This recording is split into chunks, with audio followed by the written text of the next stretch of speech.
Hello, this is Siobhan Cunningham. I'm here answering questions put to me. If you've got questions for me to answer, please email them to office@scunningham.com and I will get to them as soon as I can. I collate about five or six, 10 together, and I do them in a short film, and answer them all together. Um, right, let's get to the first question. What is your writing process and the way you brainstorm story ideas? How many hours a day do you devote to your writing, and do you write a draft on paper or on keyboard? Um, my writing process. I'm not your average kind of writer. I'm not very organized. I'm not very normal.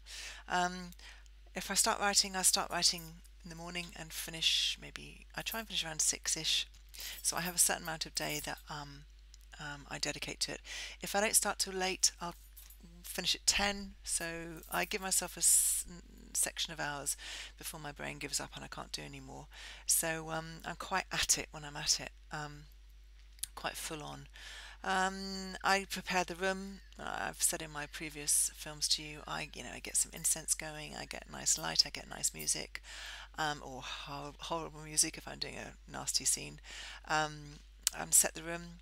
I've finished all my chores, so I've got no chores, no excuses to do something else, no more procrastination. I've got to sit down and get on with it. So I set up the scene of my room before I can sit at the computer and write about other scenes. So I try and do at least 6, 7 hours a day. It's tough because um, my brain is. Sorry, that's the dog. Dog. I've got a few dogs here, and one of the dogs wants to say hello, but she's too big to get past the screen. If I just shake my hand at her, she might come and say hello. Hello. She's here. I don't know if you can see her. There's a few dogs in the house, so they keep me sane, and sometimes they just need a little stroking when they're hearing me talk, and they don't often hear me talk because it's quite reclusive what I do, and we sit quietly normally, and they sit at my feet and sleep. So they're wondering who I'm talking to. They probably think, oh, she's at it again. She's talking to herself. Bit of a nutter. Anyway, I've gone off the thing. Yeah, I set the scene and I try and do, 6, 7, 8 hours a day. And do you write on paper or keyboard? Oh, keyboard. I used to wake up in the middle of the night and make notes. Sorry, I'm leaning around because I'm stroking the dog. Um, I used to make notes by my bed if in the middle of the night, write notes down. Do have a notebook. That's to remind me what's for the next book, what storyline to carry on for the next book. But on the main, I don't. I just go straight to computer and write.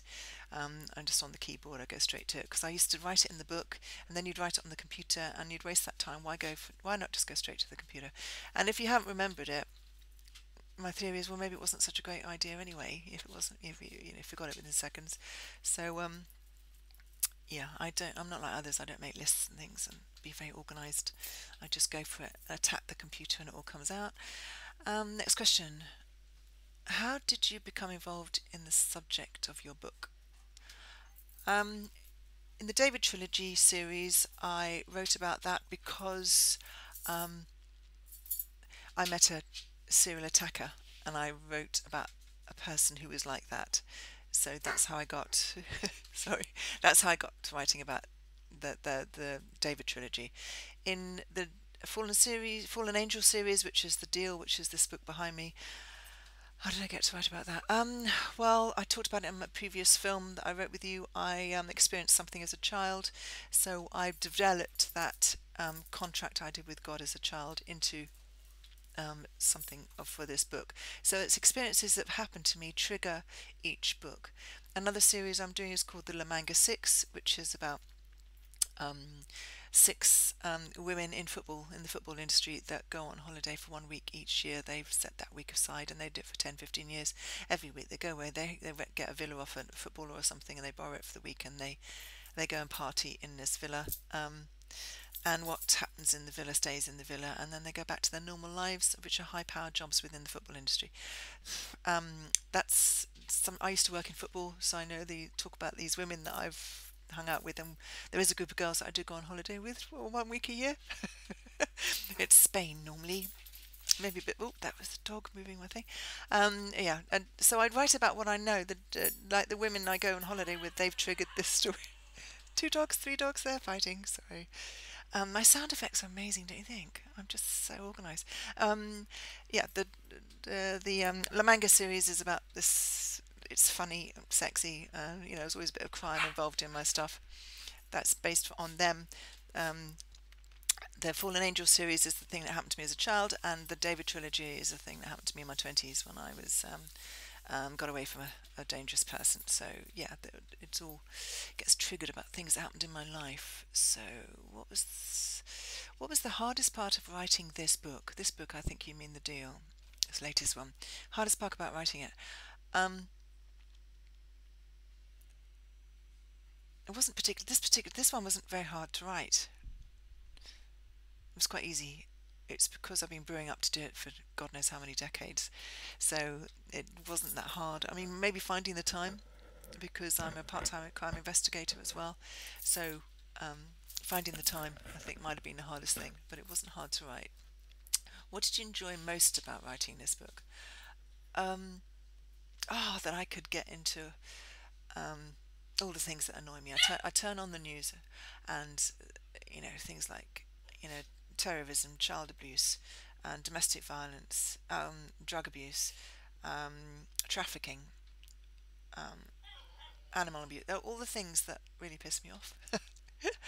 I can actually use the subject matter in these books, so I can get them off my chest of what I would like to do with that little child abuser, what I'd like to do with that terrorist, what I'd like to do with that, and how I'd like to put things right. So I'm really enjoying all of that, all of um, attacking all the things that get on my nerves that I'm physically myself not able to try and put right in the world, but through this I'm putting it right. So I quite like that.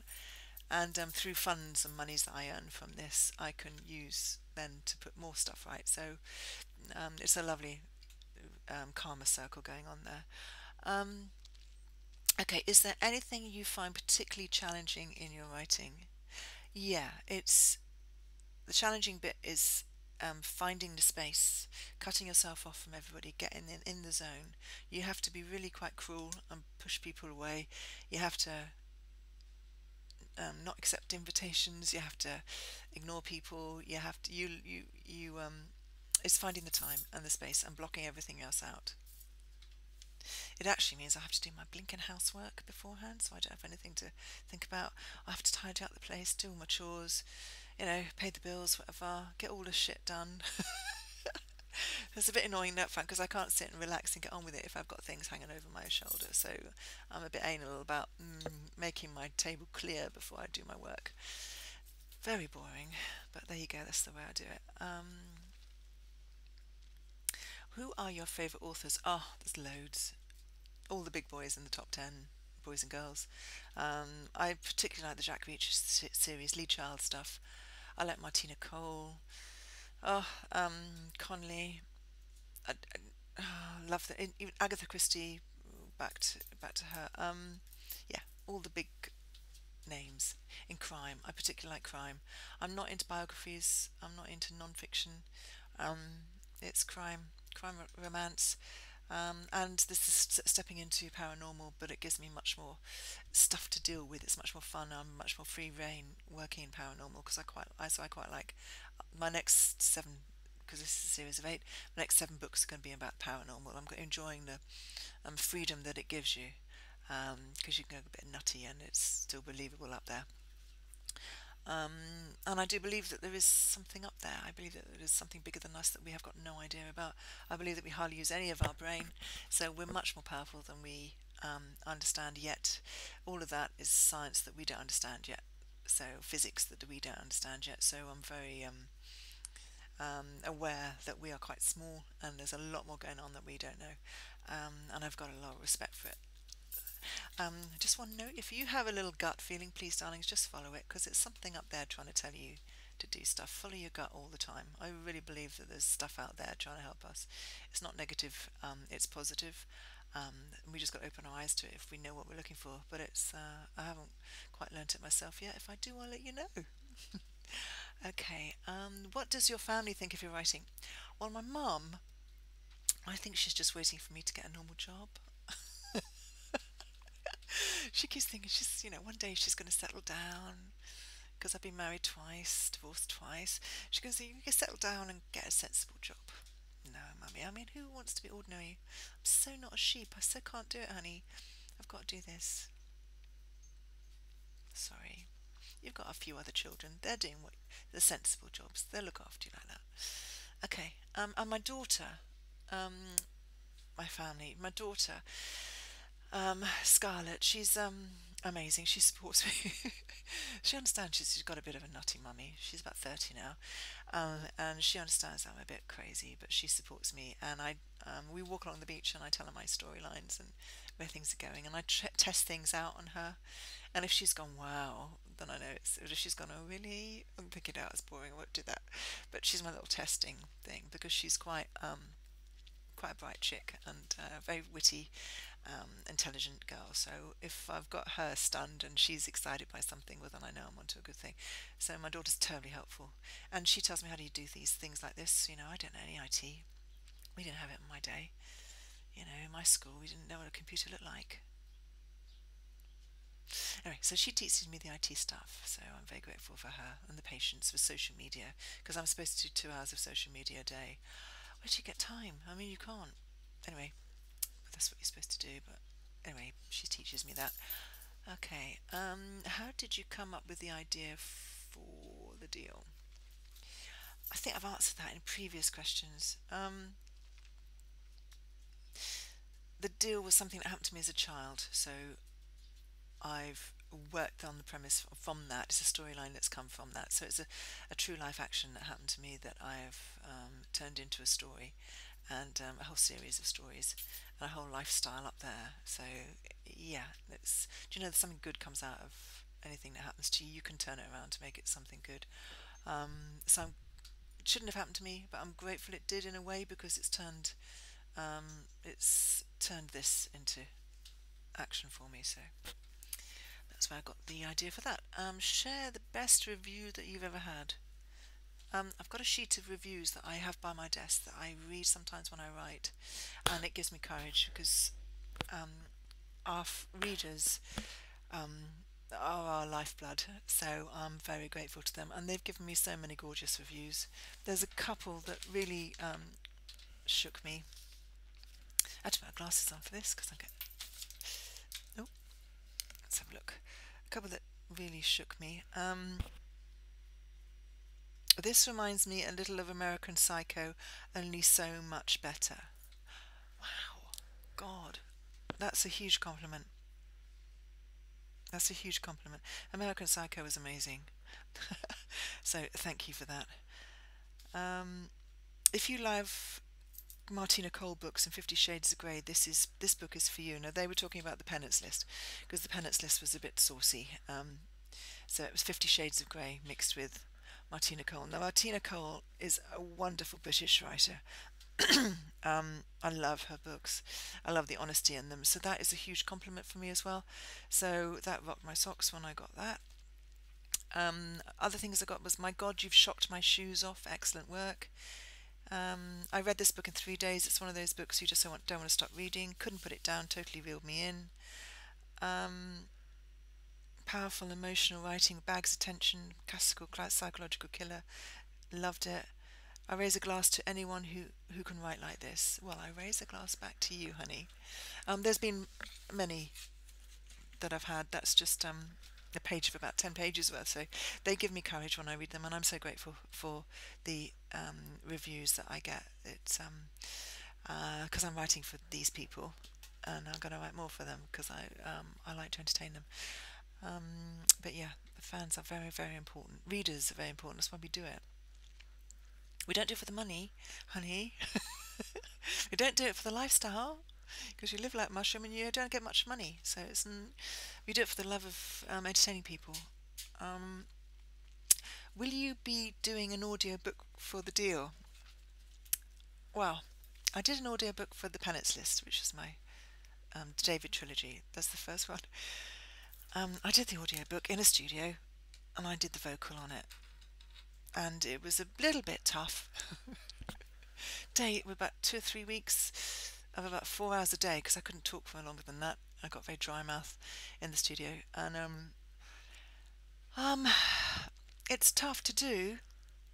I know I should, because I think it should be the author's voice. And this one might be easier to do, so yeah, I probably will do this one once I get into a studio somewhere. Um, but the Penance List was a little embarrassing because there's a lot of sex in the Penance List, and I had to put the headphones on, and I had the manuscript in front of me, and you're standing in a booth with the studio engineer doing all these knobs and buttons and everything, and I had to turn around. I couldn't face him. I had to turn around my back to him as I was recording this stuff because some of it was so a bit rude, a bit sexy, and you can't do that sexy stuff with this poor. Yeah, he was a very young, attractive studio guy. I remember him well, and it was like, old enough to be my son, standing there, me talking this dirty stuff. I couldn't do it, so I turned around and gave my back to him. But he understood because I think he had to fit the giggles as well, a few times. And if you've got the giggles, that's it. You've got to start again. So, the Penance List was a tough audiobook to do, but it's all right. And but I'll probably do the audiobook for the deal as well, because people like to listen to the story as they drive along or do a workout or a jog or something. People like audiobooks. There's quite a good market for it. So yeah, I will do that when I get into a studio, and I won't have to turn my back to him. I can say bravely to his face. Yeah. Okay, so I'll do that. That's the end of my questions for this time, so please do send in more questions, and I'll get around to, when I get about sort of 8 or 10, I bang them together and then I'll do a little video to answer them for you. Please email your questions to office@scunningham.com or on my Twitter page or Facebook or whatever. Just label it question and I bang it on the list for the next time. But thank you for listening, and I look forward to talking to you again. Thank you.